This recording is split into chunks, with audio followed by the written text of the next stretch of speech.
5 scores! Rick Vaughn. We've decided to get ourselves back in the game again with our podcast. Rick Vaughn, Gary Madden. Probably the craziest story that you're ever going to hear about hockey. We're going to be coming back to you on a regular basis. You are listening to Squid and the Ultimate Leafs Fan. Hello, Canada and hockey fans of the United States and Newfoundland, and an extra big hello to Canadian servicemen overseas. Welcome, everyone, to episode 73 of the Squid and Ultimate Leafs Fan Show. I'm Mike Wilson, the Ultimate Leafs Fan. Joining me, as always, my winger, Ricky Squid Vibe. Squid, how are we keeping? You accepting the fact golf season is really almost over, or is over? Well, it's pretty much over. I played yesterday, actually, at Hidden Lake with some buddies of mine from Rattlesnake Point. Played pretty good, actually. Awesome. I played there the week before. 75, 77 yesterday. But I think we might play Wednesday. I'm not sure. We're going to have to wait and see what the weather holds. Well, it's all good. Well, I'm sitting here. As you can see, Mike, it's Christmas time here at the Vibe household. That's why everything has changed in the room here. So I got it. I got no say in that, my pal. Well, I'm with a buddy of mine for a couple more days here in Florida before we come back. So we'll come back to all that crazy stuff. So speaking of which, our guest today, after his third year in OHL with Niagara Falls, was selected 14th overall by the Chicago Blackhawks. He would enjoy a 16-year pro career with stops in Edmonton, where he'd be named captain, ending with Columbus and LA. Please welcome the Squid and Ultimate Leafs Fan Show, Ethan, and I'm going to throw this one in there, Chop Moreau. First off, Ian, thanks for joining us, and how you keeping? I'm keeping well. I appreciate you throwing that in there. I've known you for like 2 minutes, so you can use my nickname. Go ahead. How about that? That's pretty well. There's no filter in the show, so let's start right off with that one. How did you come up with that nickname? How'd you get it, Chop? Not the best story I have, but Dennis Savard, who was one of my first centermen, and I know obviously Squid knows him very well. But he was great to me, and he just came in the room one day and just said he wasn't playing, and he's like, every time you go to hit somebody, chop, you slash them first, which is just, like I said, it's not a great story, but just kind of stuck, and Chop came into Chopper, and then 5 years later, 10 years later, the whole league kind of knew me as Chopper, and really the only person that calls me Ethan is my mom. So it's pretty cool until I ran into Al McInnes. We were on a golf trip, and he's Chopper, and obviously he's got a little more pull with that name, so I had to be something else other than Chopper for a weekend.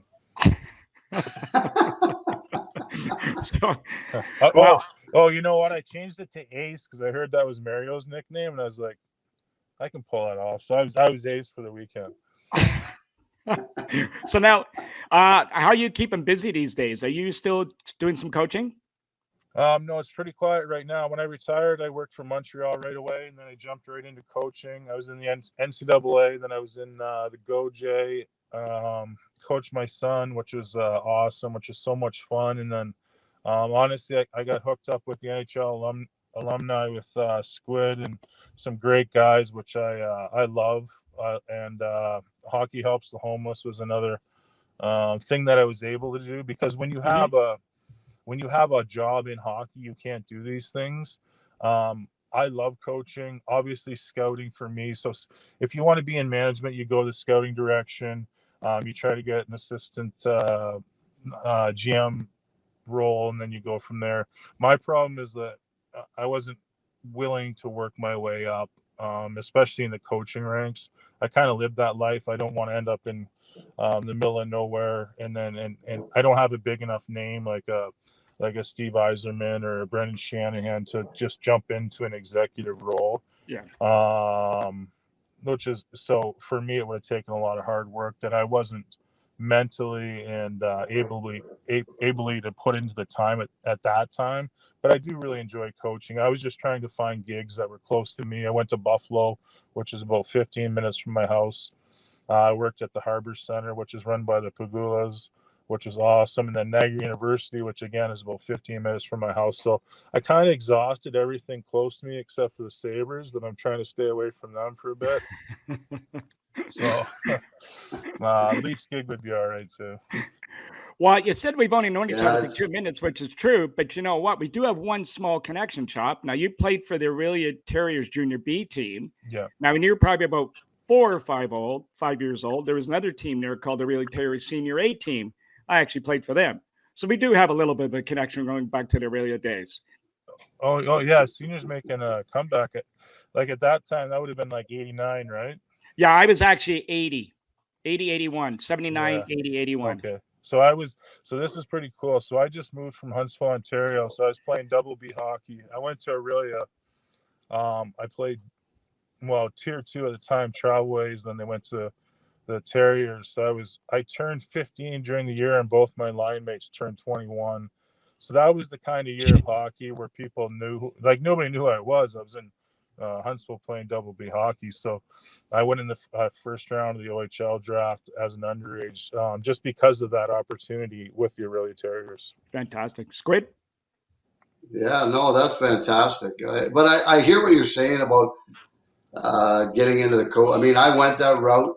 I ended up getting a job in the ECHL for 5 years, and then the American League for a couple, OHL for 1 year, and then, well, that wasn't a very good year. That was with the Mississauga Ice Dogs, which my boss was Don Cherry.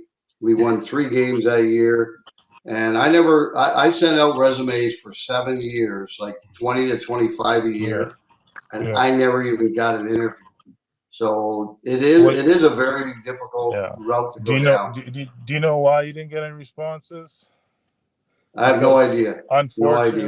Unfortunately, and I don't want to paint a broad stroke here, because there's some guys in the game I love, like Billy Guerin, and certain guys that hold, Kevin Adams, that hold very good titles, GM spots in the NHL, but a lot of players that get the opportunity, like you mentioned, Rick, that you probably deserved and that you applied for, are kiss asses. And if you're not a yes man, I worked for Montreal for 3 years, and it's unbelievable. Like if I didn't agree with something, I that's just the way I am, and it wasn't appreciated. And you won't win like that if you think that. So if everybody's just going to try to hold on to their job and their GM and make their $1 million and do that for 3 or 4 years, they'll never win the Stanley Cup. So the teams that win the Stanley Cup, they have this plan. They have this plan in place for 4 to 6 to 6 to 8 years, and they try to keep people with them throughout that time period. Where, then again, not to bash on Montreal, but that wasn't the case there, and I hated it. I was a pro scout. Right after I retired, you're always by yourself. I just felt my opinions didn't really matter. My whole thing was like, you have the best goalie in the world, don't waste his career, which they did. To go back to what Squid was saying, why a lot of good people are on the outside looking in. If you have too much to say and you don't agree with everything, you can just say yes to everything, man. You can make a lot of money just being a pro scout, which is probably smarter than me and him, but you got to kind of stay true to yourself. Well, that's the same as me. And that year in Mississauga was a terrible year.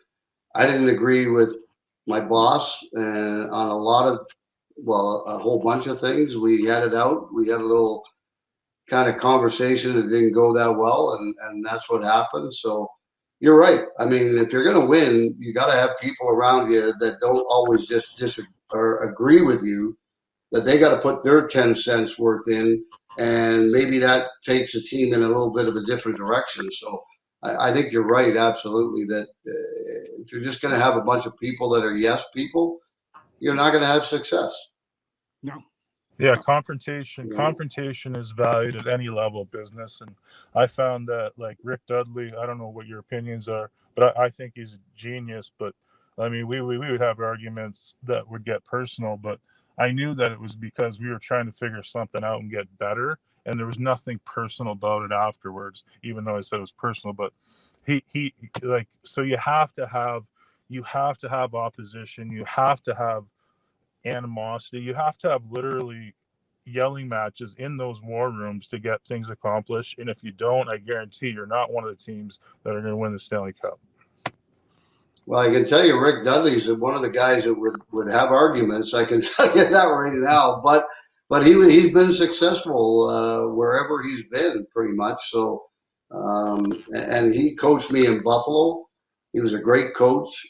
He had a pretty tough, hot temper, but nonetheless, we were successful because, he was one of those guys that just wouldn't stand for mediocrity. He wanted the best, and he brought the best out of every player that we had on our team. Well, I think you guys both touched on this subject. I know I came from the world of finance after a career in that, and I can tell you guys that confrontation is a good thing as long as you leave it inside the four walls and you don't take it home with you. Mm-hmm. Because the fact is, if everybody's always agreeing, as you mentioned, Chop, and it's yes, somebody's patronizing somebody, and that isn't a healthy situation for any business. You'd be shocked at the people in positions in the sport that are just strictly there to say yes and stroke the people ahead of them. Yeah, I'll stop there. Well, that's where we get the idea. So I think which is good. You come from Huntsville, talked about Aurelia, you get drafted by Niagara Falls, talk about life in the Falls, and right up to your draft year, you had some great numbers, putting up some good penalty minutes. You were hearing any chatter coming into your draft year about somebody who would take you or where you would go, possibly? Yeah, so we had a weird situation in Niagara Falls where it wasn't really structured. I shouldn't say we had good coaching because I had George Burnett from my underage year who let me play. I had Chris Johnstone. I played with his brother, but we just weren't very good teams. So I didn't learn a lot about winning. I just kind of missed Brad May. I missed Keith Primo. I missed Manny Legacy. I missed some guys that would have been very, very helpful to my career, and it probably would accelerate things 3 to 4 years. However, I was left as the leader of that team and try to figure things out. Again, we didn't have good teams. I had personal success, but I knew the personal success I was having was because of my athletic ability. Because growing up playing a lesser double B hockey and then going right to junior, then right to the OHL, I was there because I was just bigger and stronger than everybody else. I wasn't great at hockey. So my thing was and this is from a guy that got drafted in the first round and I scored 44 goals in 50 games, but it was just through brute. Like I was just better than you at everything else, probably other than hockey. So when I got to Chicago and there was this big article about I was going to play with Roenick and Amante. Like I was there 2 weeks. I'm like, I can't play in the top 6, which is pretty mature for a 19, 20-year-old, but I just knew I couldn't. And if I was going to, it would take me 5 to 6 years. I was so far behind in skill development. But I said, you know what I can do is I can fucking outwork everybody in the third and fourth line. Like I could, it's a way different game. Like Rick will tell you, there's a lot of macho-ness in the game. Half your thing was done before the game started. I pretended a little bit. I was tough, acted tougher than I was, and I was able to score. So, and I had some great leadership on that team with Chris Chelios, Brent Sutter, Bob Probert.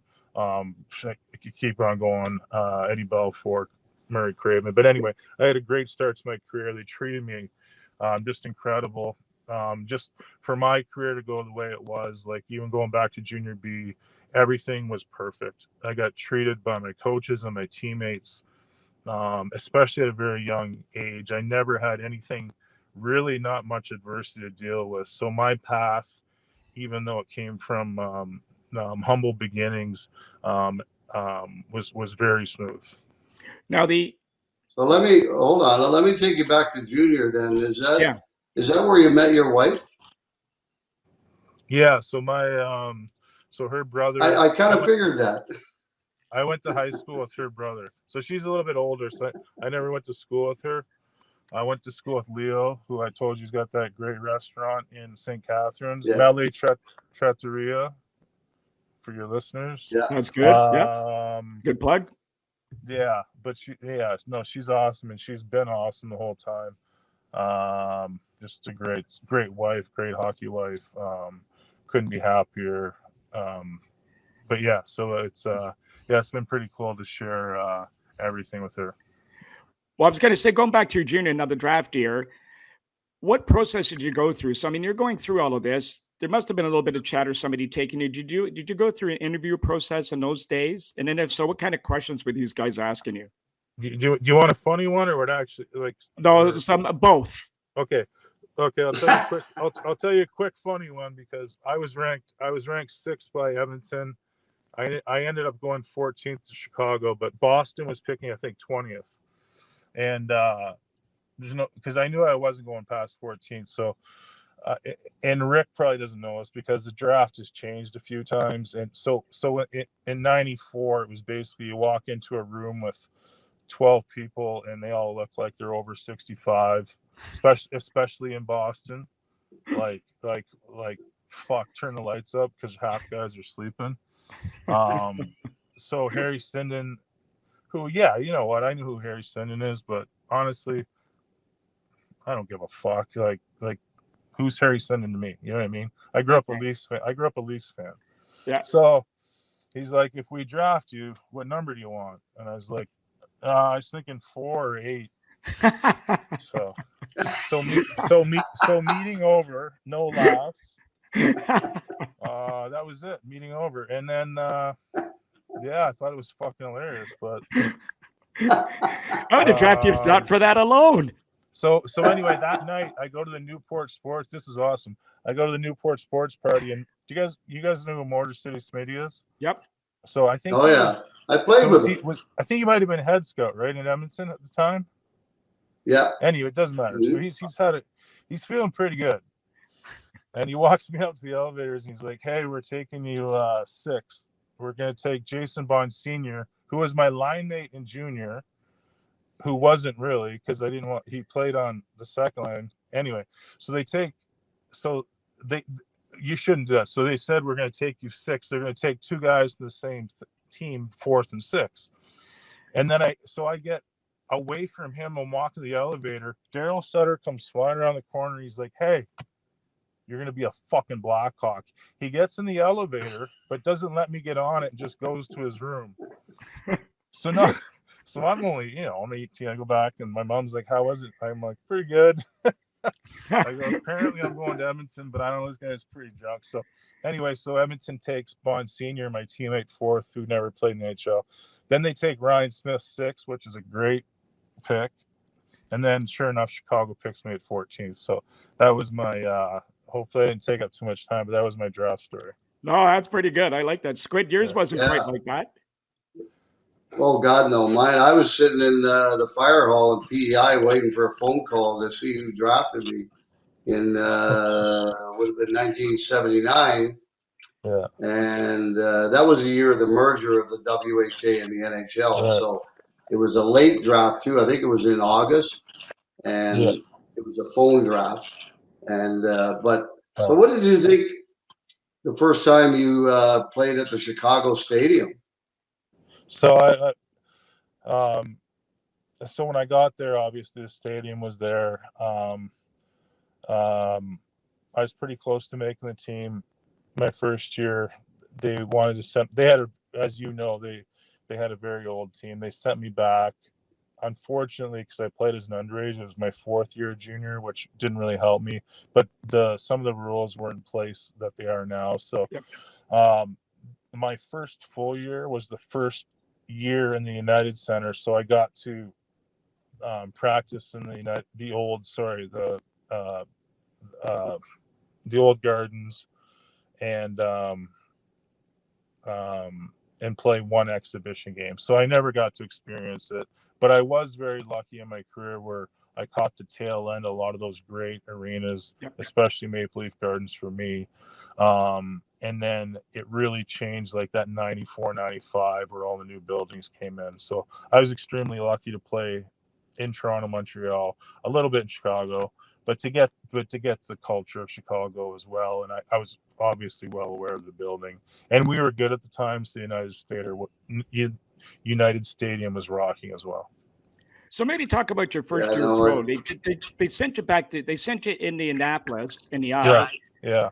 So talk about that and maybe the difference between playing junior hockey and playing with these pros. Yeah. Well, this is old school. Rick will appreciate this.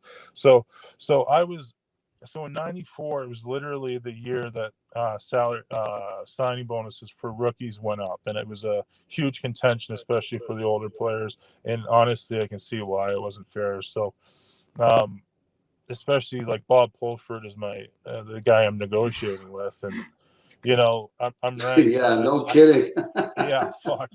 So most of the conversations are around two in the morning after a bottle of scotch. Not for me, but so I was ranked high, got drafted a little bit later, but kind of knew my worth, and I saw guys signing what they're getting, and obviously they did too. And his thing was like, we just signed Eric Daze the year before for, I think it was $350,000 signing bonus, and he was like up for Rookie of the Year. He said Jeremy Roenick, 2 years before, signed for $150, and he goes, "We just can't pay you what you're asking for. It just doesn't make sense, right?" And I get it, like I get it, and but I said I can't really watch my peers make more money than me that I'm better than. And he goes, "Who are you better than?" And I go, "Well, get out your list." So he gets out his list, and he goes, "Well, you should have went 4th overall then." I'm like, "Well, call me in 10 years and tell me where I should have went." He kind of liked that and chuckled, and he goes, "Well, you better fucking be worth it." And so anyway, it didn't get settled that night, so I had to go back to Aurelia. I actually practiced with my junior B team, and then when I was called, this is Rick will like this because I made the team. I was on the team. As soon as I signed that contract, guess where I went? Right to Indy. And you know what? Best thing in the world for me. That league at the time, in the NHL was awesome. Like I played with, I bet you 8-9 guys that were in the NHL maybe 2 years before that, and the AHL, conversely, guys were just running around trying to fight each other because everybody was trying to be draft guys like me, So it allowed me to stay away from some of the bullshit and allowed me to really work on my game. Like I think I scored 20 goals in the NHL. The next year in the NHL, I scored 16. So that year in the NHL was, regardless of how it happened, was huge for me. It taught me a lot. Like I said, it was a great league, and it prepared me very well for the NHL. Well, you talked about Bob Pulford, so I know Bob. So I get traded from Toronto to Chicago. I'm making $300,000. So it converts from Canadian to U.S. taxes, which are much better than the Canadian taxes.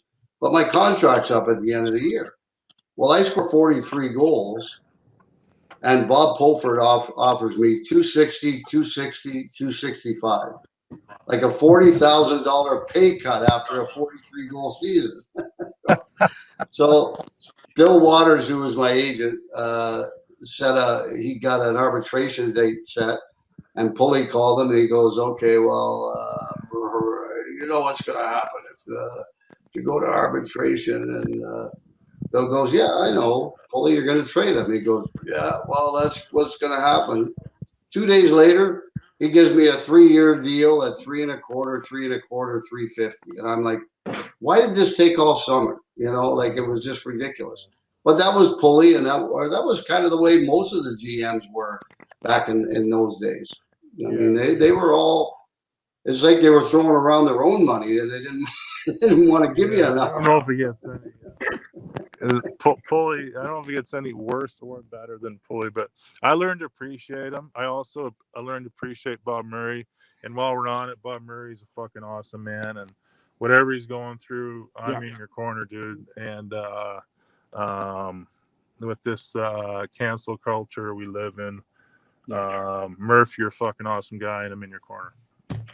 So now, speaking of guys, how about Chelios? Now, everybody has stories about Chelios. Now, as a young kid, did he look after you? So my first again, I get called up. I'm so excited. I get unfortunately fortunately, I have a great start. I get a couple fights, couple goals, just to ingratiate myself with my teammates. So we're on the plane back to Chicago. Squid, what's that? You remember that hotel back in Chicago, the one, that shitty one? The Drake. No, the Drake's The Drake, nice. the one. The Drake's Yeah. Bismarck. You remember the Bismarck, or maybe not? Oh, the Bismarck. I'm sorry. That's the one that the owners owned of the Hawks. They had that nice Yeah. breakfast place across the street. Yeah. And Yeah. anyway, it doesn't matter. So Chelly comes back and he's like, "Hey man, where are you staying tonight?" And I go, "They got me staying at the whatever Bismarck." And he's like, "Why don't you just come with me? You can stay at my house." I'm like, "Well, okay, great. You know, it's Chris Chelios." So I go to Chelly's house, and we had like I said, we were kind of making a run at Colorado. Well, if I don't, this pre salary cap, but Colorado was stacked, Detroit was stacked, Dallas was stacked, but we were pretty close. Like, we had a very good team. We still had Eddie and Nat. We still had Chelios and Suter, Roenick, Amante, Proby, Nichols. We were good. So yeah, so to answer your question, the guy treated me like literally the biggest influence on my career. So I think part of it was that we had a really old team, and he knew that I was a young guy that liked to have fun. So he kind of had a built-in guy in his house to go out with, which was fine with me. So I wrote his coattails to many good stories. But he was the single. And it's not even close. He took care of me, like brought me to Bulls games, brought me, like, just treated me like an equal. Like it was just, no, it was even beyond that. Like it was Like just incredible. It's incredible what he did for me. Yeah. I don't know if he just what he did for me was incredible on and off the ice. Well, one of the names you mentioned at the end of the list there was Bernie Nichols, and you've only mentioned that name once. Now, were you ever victim to one of his famous scare pranks? Now, if you were, you weren't. You were in pretty good company, because the guy in the top right-hand corner was a real victim of his at one time, and I think he got everybody. Yeah, so I caught Bernie right at the end. It was his last year. Again, I'm like 20, 21 years old. Probably didn't have too many conversations with him. They were a close team, but again, older. So I just didn't get to know Bernie as well as I'd like to. I got him to know a little bit better, actually, after he retired, and he's working with different teams, where I got to play golf with him. He's an incredible golfer, but yeah, I didn't get to experience him as a teammate like Rick did.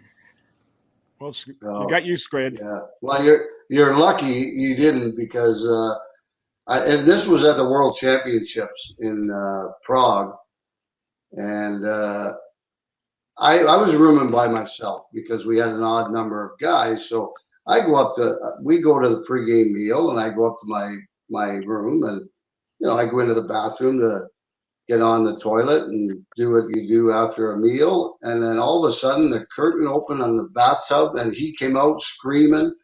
I don't know how he got my key. I know he went to the desk. He must have got it somehow that way. Well, I thought I was going to have a goddamn heart attack. And I was only probably 24, 25 at the time. And I literally was holding my chest going, oh my God. Well, he said he got Scott Stevens one night, and Stevens was so shook up he was on his bed kicking his feet and almost crying. I bet you that doesn't happen in the NHL much. I always love listening to the old guys, not old guys, but guys older than me, because I honestly think our storytelling gets weaker every generation that goes by. Our recollection, like when I talk to guys, I'm fucking amazed when they say, it's January 19th, we're in Boston, and there's 8:47 left on the clock. I'm like, it's just unbelievable, their retention and their, like, the way that they enjoyed it and they soaked it up.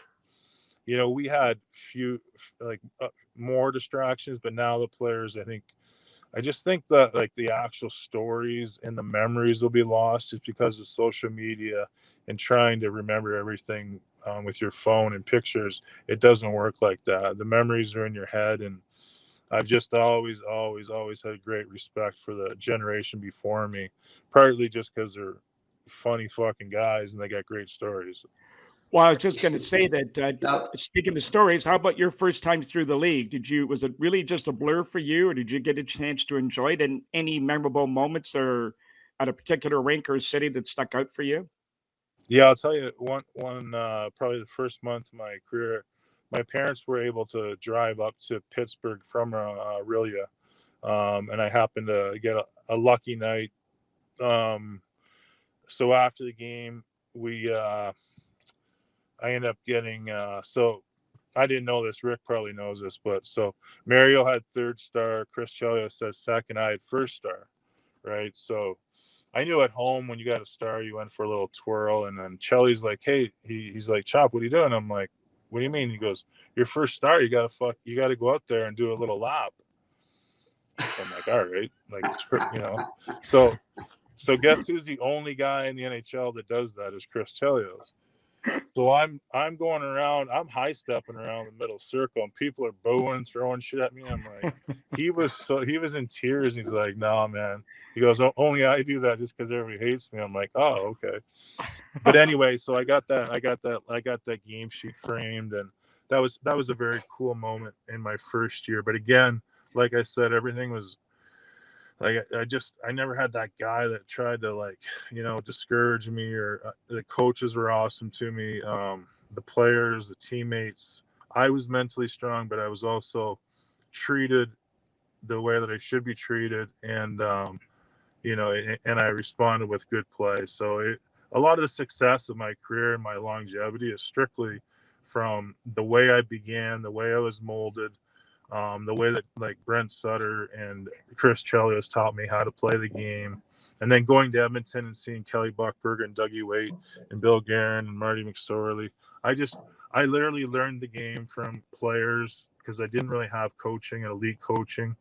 And I just picked, and I didn't stop until I was about 32. I kept learning, and that's why, I became a much better player as I got older, because I was literally learning the game. But Well, let's talk about retention. So I'll show you my retention, even though I'm reading off a note. March 20th, 1999, you're part of a very big trade with Edmonton. You just touched on Edmonton. How'd you find out? Any inkling it was going to happen? And how'd you respond to it all? So Eddie Belfour got traded, Chris Chelios got traded. I knew that, well, the team itself knew that we could not compete with Colorado, Detroit. We tried. It just wasn't going to happen. I had I forget what happened. I think I broke my hand.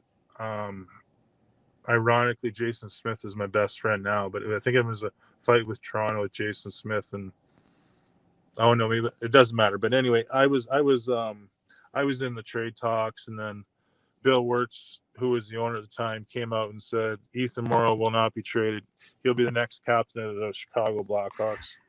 So then you're getting traded. well, that's a kiss of death right there. Yeah. I was like, all right. So I was out for dinner, and then I heard I was with Ornella. Actually, she wasn't living at the time, but she was visiting, and it was something like, I know Chris Gratton was involved at the time. Chris Gratton was like 30 goals, 30 assists in an era where nobody was scoring, and but anyway, the trade happened, and it was almost like jumping off the Titanic, because Chicago was terrible for the next decade, which would have been my career. And I was able to go to Edmonton. It was just perfect timing. Again, I got lucky. I got on the line with Mike Greer and Todd Marchand, and we literally, were probably the best checking line in the NHL for 2-3 years. We were never, again, a salary cap era. We were never great, but we were able to make a run at the playoffs. And then when we had new ownership, we were able to spend some money and get to the finals. So it was a pretty good run, that from that trade. I was about, and again, like Rick knows, it allowed me to raise my kids in one city. 11 years is a long time.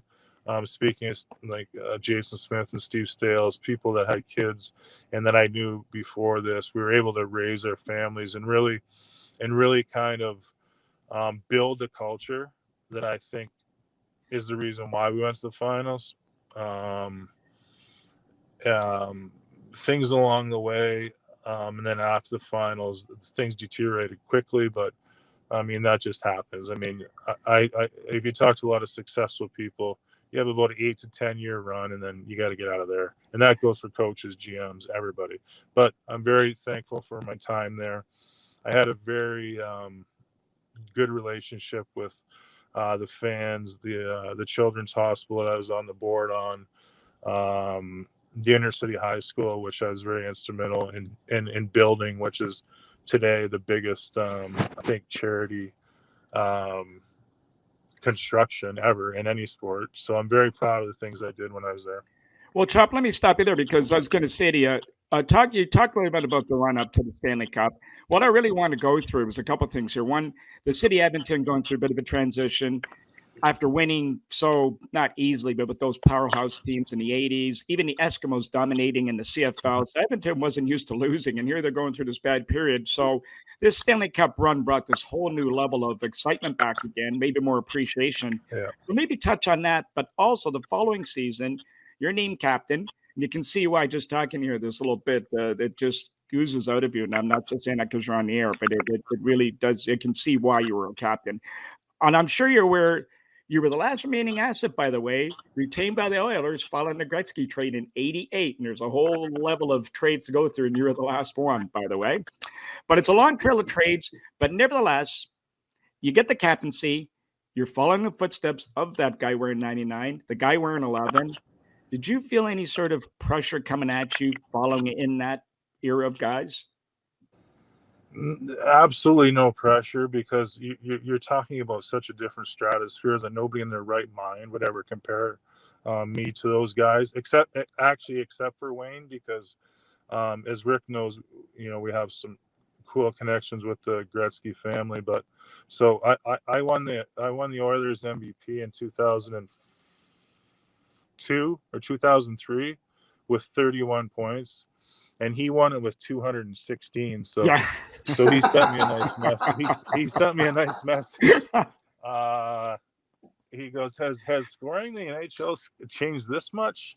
It was one of those fluke things, like Ryan Smith got hurt, and I think one or whatever. But I ended up winning the trophy, which was so cool because the trainers there, Sparky and Barry Stafford, and just awesome guys. Kenny Lowe, they made this MVP trophy that was life size and a replica that had, like, Gretzky, like Curry, Messier, Fuhrer, Ranford, Coffey, and then obviously many years later it had my name on there. So it was something that was I forget the question now, but well, just the way the city was responding to you guys when you guys were going through your run. Yeah, I think it was just a different time too, where we've been selling out for a long time. With the ownership change, we were an 8 seed, but we really, like, on paper, we're the best team in the league. We couldn't get a goalie. Like, we're literally winning. We won. This has to be an NHL record, but we pulled our goalie, and I think it was two games in a row. So we're down. So to pull your goalie, we're probably down 3-4-0, and we won both games 7-6. And this is just to stay in the playoffs. But we were so deep. We didn't really have a star up front, but like our bottom nine guys all scored 20 goals in their career at one point. If you think about that, it's pretty cool, especially in that era. Yeah. Our top line, we had like Horkoff, Hemsky, and Smith, where, Horkoff, his best year was a point a game. Hemsky, same thing. Obviously, Ryan Smith was, I don't have to explain his game. No. But the importance of Pronger being the best player in the world at that time, and I'm not just saying just D-man, he was the best player in the world at the time, and especially the adversity he went through there with his personal life, and for him to play at the level he played at was something I never witnessed. I mean, I played with Chelios and some good players, but this guy was different, man. This guy, like, it was something to behold. But then when you see he won the cup the next year and then went to the finals the year after, so that's 3 in a row. That's not lucky. Squid, what can you add to that? No, that's not lucky at all. And but then also you mentioned you did all those charity things and loved the city of Edmonton, and obviously had a great relationship with the fans, the people of the city, and then you win the King Clancy Memorial Award because of that. And that must have been pretty gratifying to win that award for something that you did off the ice and not on the ice. Yeah, I'm glad you bring that up, man. It was it's one of those things that you don't do for the admiration, you don't do for the attention, but you like it. And I don't care who you are. Like, yeah, it's easy to say, oh, I just do that stuff, I don't need recognition. Well, it feels fucking good. So when you get recognized for doing good things in life, I'll take it. And I did. And I've always done that because that's the way I was raised. All my grandmother and my parents were all involved in charities, and they didn't have the platform of $1 million athlete. So the least I could do was be a positive member of my community and do the things that I did. And I was, again, and for me to make it to the NHL, the NHL awards show in Vegas. Honestly, this is probably my only chance to win this award. Not that I was trying to win it, but so it was pretty cool to be with all those other great players that were obviously at a different level than me, skill-wise and hockey-wise. But to win that trophy, like you said, Rick, I'm glad you brought it up because it is truly one of my proudest moments. So moving. Yeah, I would have to think so because it's. Everybody talks about what the players do on the ice and everything, but hockey players are so giving, and I mean it's unbelievable what guys do behind the scenes. I know I've done a lot when I played in Toronto and Buffalo and different places. I don't think people understand how good hockey players are at going out in their communities and helping people and helping different aspects of the city. Do you think we're still doing that? I have a fear that our generation is very sheltered. There's not much accessibility to the public. I think a lot of the hospital visits are for show and for picture opportunities. And I hope I'm wrong, but I don't know how much of this is going on, how much help or how many visits or how many, I don't know, just making people's lives better is happening. And you know what? Maybe it's happening more than it happened when I played, but I don't know. And I just hope it is. No, because, go ahead. Yeah, no, I hope it is too. But I do know that back in the day when you played, when I played, everybody did it, and they just went out and did it. It wasn't to get recognition or anything else. It was just what we did. And I think you're right. I don't know if it's as prevalent now as it was back then.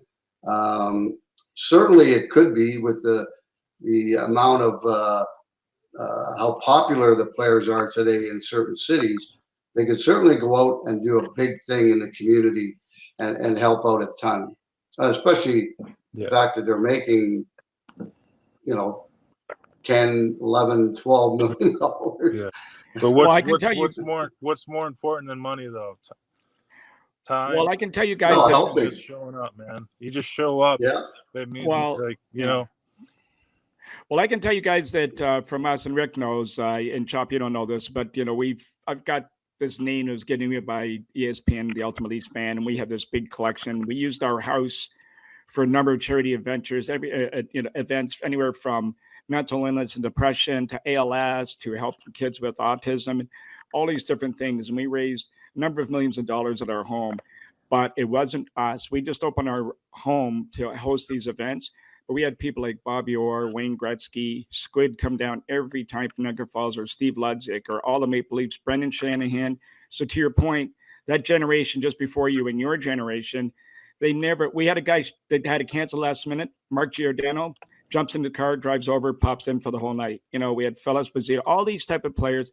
Never once did one guy ever turn us down. They were never paid a dime.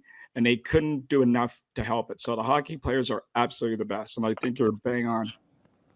Well, we always have been, but I'm just saying, like Squid said, we've always gone above and beyond, which people don't know because, like, let's face it, like, we don't, like, how many times have your visits been recorded? Maybe 1 out of 30, you know. So I just hope we're on the same path and doing what we've always done. And you know, I think it's important, if you play hockey or not, just fucking be a good person and help people. Agreed. Well, speaking of which, you leave Edmonton, stop in Columbus, off to LA. Didn't end on a good note for you from that standpoint. You get waived by these guys. It's a year they win the Stanley Cup, or right around that era. The team is getting good. You play 900 plus games. Yeah. Take us through that period. You probably would like to have had a shot to at least get a shot to play, especially when Sutter came in. Oh yeah. So that's all timing. So again, you got to remember, I lost part of my eye in Edmonton. I should have never played again. It's tough when people want to give you money. Scott Housen, who built our Stanley Cup team, really wanted me in Columbus to work with Rick Nash, which I wasn't sure what the hell I was going to tell Rick Nash at that point. But anyway, I go to Columbus and I actually have a great start. I'm playing second. I'm playing second most minutes in the team behind Nasher, and then I block a shot in the PK, and I don't know who it was, but it literally went. So I'm wearing a glove. It goes through my glove, shatters my hand, basically ruins my career that probably should have already been over. So then, you know, the next summer I'm back in LA, and you got to remember that my brother works for the Kings, and you know, Jarrett Stoll, Matt Green, Dustin Brown, Anze Kopitar. These guys are my buddies. Like I train with them. They train with my brother. So I'm on the ice with them. So it's natural. They're going to Lombardi and saying, hey, we got to sign this guy. We got to sign this guy. So, you know, I work out a contract with Lombardi. We're horrible at the start. Like the whole team was awful. We were in like 9th, 10th place. I wasn't feeling very good. I think I finally just lost that step, but I was never a healthy scratch. You know, I was not once. And I was trying to play through some injuries. That's just because, you know, guys were coming out of the lineup every night, and I played my whole career and never been a healthy scratch. So it was kind of something I didn't really talk about, but I was really proud of. And then, he just called me one night. So usually you go from like healthy scratch to not playing, right? Yeah. And so he said, hey, we're sending you down to Manchester. And I just started laughing. And, you know, I had, honestly, my ego was the worst part of this story, because I should have just fucking went down there. But so he was like, well, since these guys all love you so much and want you on the team, we'll see how they feel about you being in Manchester. And I was like, fuck you. You think I'm going to Manchester? I just played 16 years in NHL. And he goes, well, just retire then. And then I was like, fine. And then I was like, oh wait, I don't get paid. I'll be in Manchester fucking tomorrow. I don't even care what my flight is. I'll leave right now.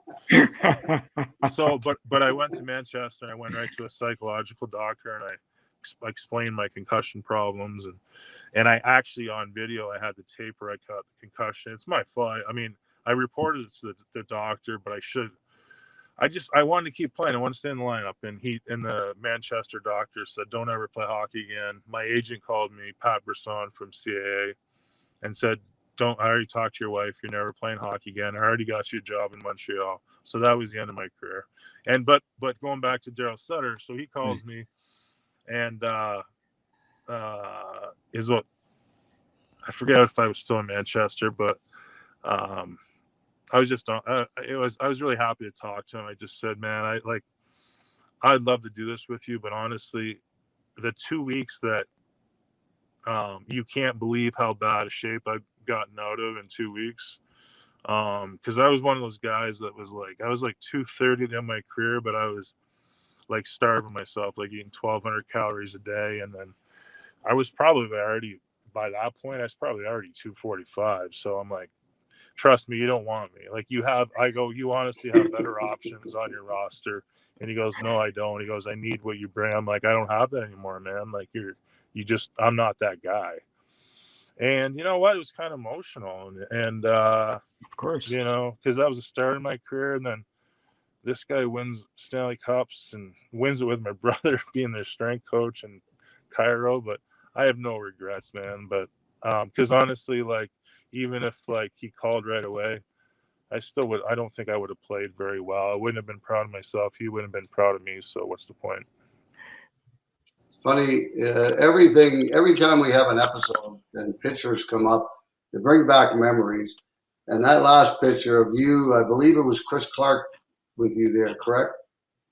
Sorry, I Was that I zoned in out. I didn't Columbus? see it, buddy. In Columbus, I think it was Yeah. Chris Clark. You played with him. Yeah. So I had him yeah, in St. John with Calgary's farm team. And it's funny because I was telling Mike, and we talked about this a little while ago, is that every time they called and said, we need a winger, we need a defense, whatever the heck it might have been, I would recommend a player because I'm with these guys every single day. And the next day, I'd go into the room and they'd be packing someone else's bag. So they didn't listen to me for 2 goddamn years. Chris Clark was the first guy they called up that I recommended. About 3 months left, and I think the second year that he had played for me, and then he never played another game in the AHL after that. And I believe is the assistant GM in Columbus, is he not? I think. Yeah, I know he set his roots into Columbus pretty good. I remember him in Calgary. I actually fought him a couple times in Calgary.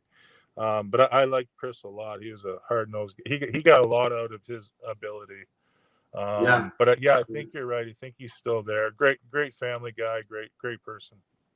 We're getting down to the last couple of minutes here, so we want to thank you again for being with us here, Chuck. But we touched on Bernie Nichols being a notorious prankster. Yeah. Anyone else come to mind throughout your years when it used to be pretty prevalent in those days? We always get stories from guys coming on. Yeah, man. Like I was pretty fun off the ice, but I was so serious, almost to a fault. Like in when I went to work, I don't know if it's at Sutter or Chelios, but I was like, I'm sure a lot of guys don't like me because of it, but I was all business all the time, and until the game ended. So I didn't get involved in any of that. I figured like this league's so hard, and for me it was so hard just to. I was on a checking line. I had to prepare for the best players, so I was. Everything for me was to be regimented. I still had fun, but it wasn't usually during practices or games. And yeah, you know what? I probably took it too seriously, but that was my personality at the time. So I have no practical jokes for you because that wasn't me. Well, you mentioned 2 guys, Matt Green and Dustin Penner. Now, I think there was a story I read about you. You were pissed because these guys were stealing all your joke material, and you consider yourself a pretty funny guy at times, maybe away from the rink. So you're giving it to these guys. Yeah, this is on the Boston plane, though. That's where I dominated. I'm just saying, like when we came to the workplace, I was pretty buttoned up. Yeah, but war of words, man. No, nobody could touch me, and. In the plane or the bus, but yeah, and they did steal my material, and I know they brought it to other teams, which is fine because as Rick knows, we come in the NHL with personality, and we literally steal little things from everybody. So our personalities are just a conglomeration of 20 other guys. We're not really ourselves when we leave. We're just all these guys we met, and that's all we are. It's true. Yeah, well, hopefully we get out and we start playing some NHL Alumni Games again. Hopefully in the new year. Like I miss the game a ton. I mean, I played in some Easter Shields tournaments recently, and but there's nothing like playing in those alumni games. It's so much fun. You know, you got 12 guys that played in the National Hockey League for X amount of years. All getting together for a good cause, going out and having fun. I mean, there's nothing better than that. And even at my age, at 62, I don't give a damn. I'm going to play until they rip the skates off my feet. I don't care how old I am. But I can still put the puck in the net as long as I got guys like you on my line. Well, let me just touch on that quickly. It is also my favorite thing I do. I tell my wife that, like, whatever it is, whatever charity event, whatever money, the NHL Alumni Games are my favorite thing. I really enjoy them. I was lucky enough. I played with Rick a lot and Antropov, and even it goes back to my career. Like, when I was on the third and fourth line, I was always the best player. So it's kind of cool to play. And Rick takes a lot of shit. Don't get me wrong. He takes a lot of shit from the teammates about fucking scoring goals and being a cookie monster. But if I played, like, he's 62, I come out of the corner and I look up, all I see is him fucking cock for a one-timer. This guy loves scoring goals more, like, as much as like Alex Ovechkin, and that's why he scored so many. But it was weird. Like I know it's just like we're old now, but I was like, if I ever played with a guy like this, I would have been so much better because he just knows where to go. And then I'd come to the bench and we'd be winning. They're like, don't pass to Squid because we're winning. We don't want him to get a hat trick. I'm like, it's impossible because he puts himself in spots where you have to pass him the puck. So he is right. Like, I don't care how old you are, you're probably our best goal scorer, and I'll play with you for at least 5 more years. Why his game is catching up. Your game's catching up, Squid, and we're going to get him a try with my Markham men's hockey team. So we'll get him out there one day and see if he can do that. Now, Chop, one last question before I let you go. Besides not winning a cup, and we've talked about this, Rick and I, many times, the biggest regret, maybe not so much a regret, or if you had a do-over, what would it be from your career? Well, it would be to mentally prepare or have our team do it for us. But for that Game 7, we won Game 6 in the Stanley Cup Finals with such ease. Yep. That we physically dominated them. They were scared, and I don't care I don't give a fuck what they say, but we were so much better than them. We just knocked off Detroit, who had 127 points. San Jose had 125 points. Anaheim won the Stanley Cup the next year. So we really thought, and take nothing away from them, they're a good team, but we also lost our starting goalies, so we played 3 goalies during that series, blah blah blah. So Game 6, we outplayed them so bad. Like, we're just dominant. That Game 7, they actually played well and better than they had in the series, and it really threw us off. And I wasn't ready for it. I felt like there could have been more done mentally for me going into that game. I didn't feel great. I felt a little tight. I didn't expect to feel tight, but I was. And that pisses me off because there's probably something I could have been doing so I didn't feel that way. Well, I mean, other than that, that's it. Yeah. Well, I mean, when you get that close and you're the better team and something happens that you just don't win that 7th game, I mean, I never got that far to the finals, but Game 7s I got twice in the second round and lost both, and boy, it sucks. Yeah, like, you know what, like the Montreal guys this year, like, they don't feel bad because they knew they could play a series 19 times, they're losing 16 times, right? But when you deserve and you're better and you lose, that doesn't leave you, man. Like, you think about that. I'm not even joking, daily, because but when a team just beats you, that's different. You can let it go. But when circumstances happen, when injuries happen, and when you have those excuses, which they are just excuses, but those excuses don't help me. Like, they don't help my mentality. I still lost the Stanley Cup. So yeah, it is very difficult.